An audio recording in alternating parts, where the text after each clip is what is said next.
Hi there. Welcome to Tarek and Valerie. I'm Valerie, and I am here with my spirit guide, Tarek, and we use these divining or dowsing rods to communicate. So if you're new to this channel, I just wanted to do a quick little introductory on how these divining or dowsing rods work. So when my spirit guide, Tarek, wants to answer a question, most questions are yes or no, and he crosses them to say yes and he opens them to say no. So let's just check in and see if Tarek is here with us. Tarek, are you here? Yes, he is. And then Tarek, what is your sign for no? So we can demonstrate that. Okay, thank you. And then I just wanted to add one thing I noticed from the last video I did, which was called Spirit Guides Part 1. When I'm doing a lot of Q&As and he's answering, and these are opening and closing, I think there was one question I asked and he opened them and said no, but I vocally said yes. So I'm the messenger. He's the guide. He's giving us his wisdom. So always trust the rods over what I may say. Try to get it right, but every once in a while that could happen. So as I said, we did a spirit guides video and we were asking a lot of general Q&As and he was giving us some information. But after that video, I still had a lot more questions. So I thought we could go ahead and do a part 2.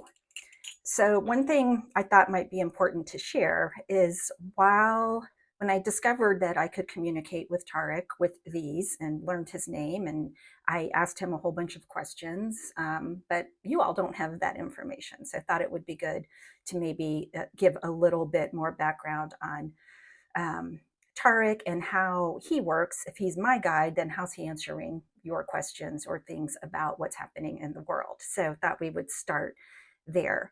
So, Tarek, I know that as you and I have chatted, we've discovered that you're my guide specific to me, lifetime over lifetime, but that you could also be here to answer questions for other people or what's happening in the world. So he says yes. So we have done a couple of readings for other people, and it has been very specific to them. So, Tarek, I'm curious, how does that work? Do you bring in their team or their guide to help answer those specific questions? Yes.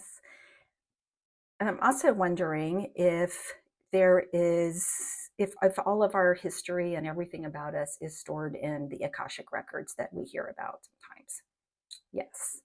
So, do you also access those if you need background or information? Okay, interesting. So just wanted to kind of clear that up a little bit, that while he's my spirit guide, he has information to a whole lot more than just things that revolve around me, which is why he asked me to do this channel and for us to come on here and communicate. And he's saying yes and validating that. So, okay, having said that, let's get back into just some more curiosity about spirit guides and other entities that are out there that may be on our team or supporting us individually or as a collective. In the last one, I asked, this is where I said no, or he said no, but I said yes. So I just wanted to come back to this specific question. I asked if there is a difference between angels and our guides. So, yes, there is a difference. Do we have angels who are dedicated to us? And those are different than the guides.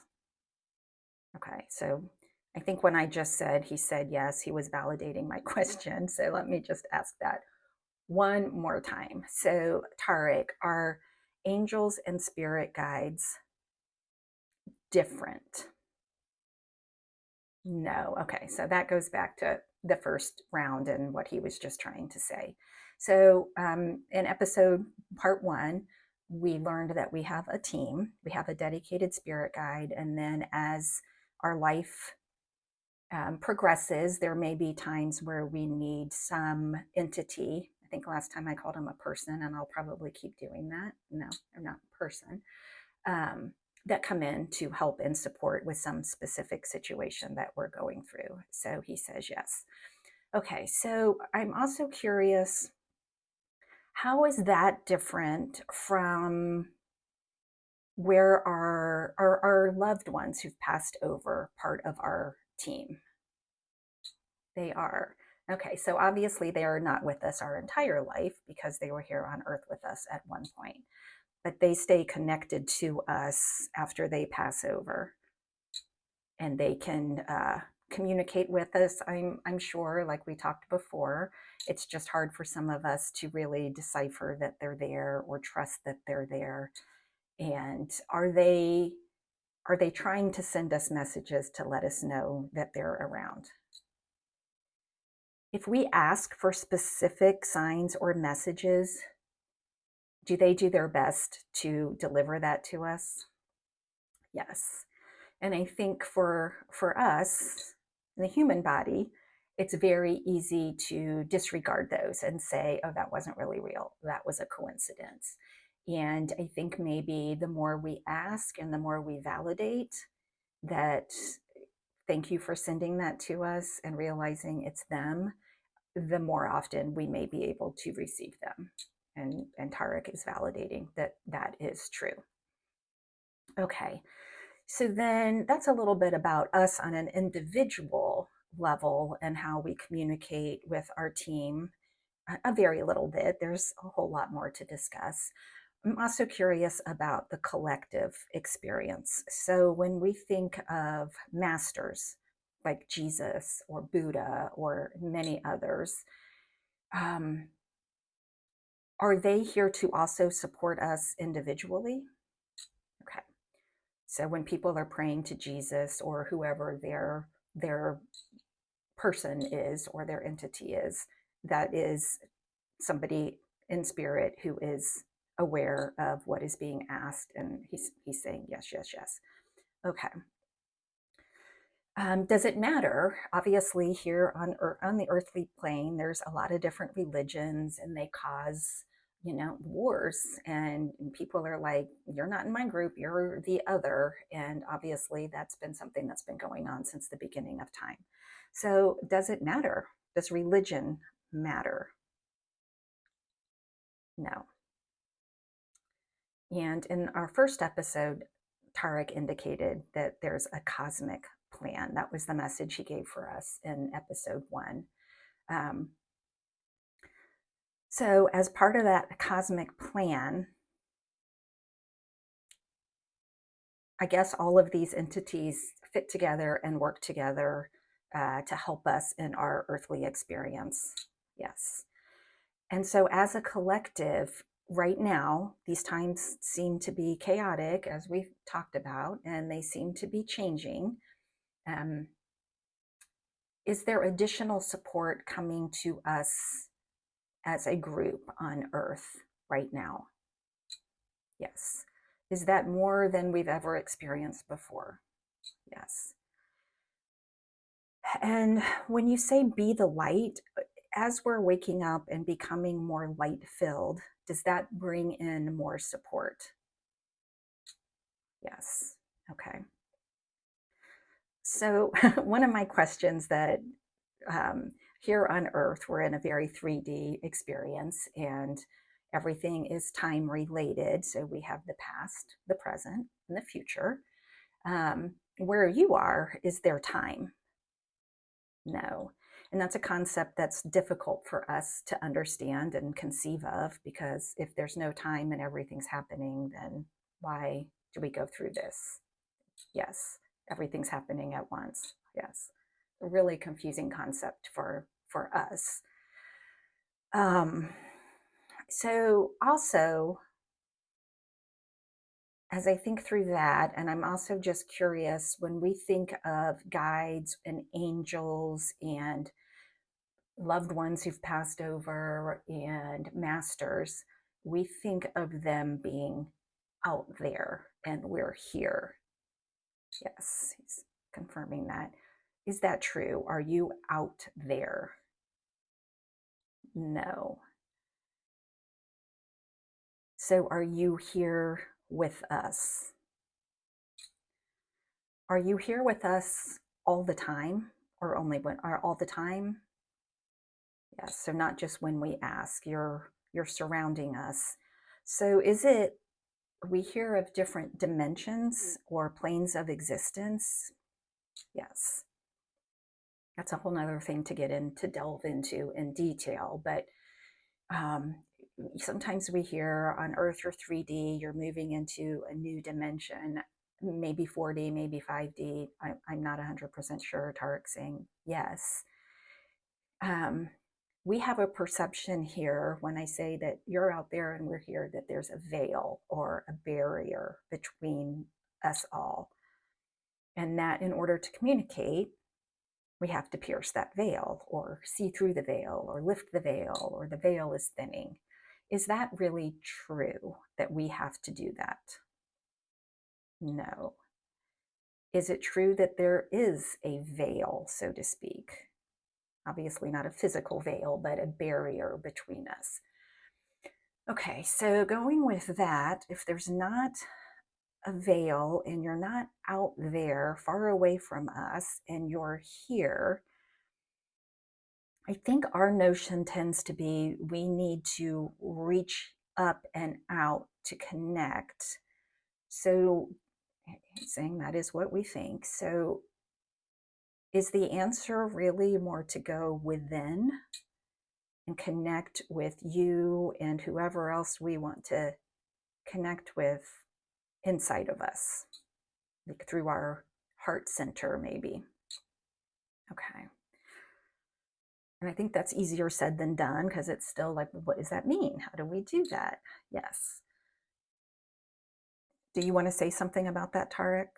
Yes. When he does that, sometimes I think we want to spell something out. So let's let Tarek give us a message about this. And we'll go with the first letter of the first word: A, B, C, D, E, F, G, H, I, J, K, L, M, N, O. Moving. Is O the first letter? Yes, O.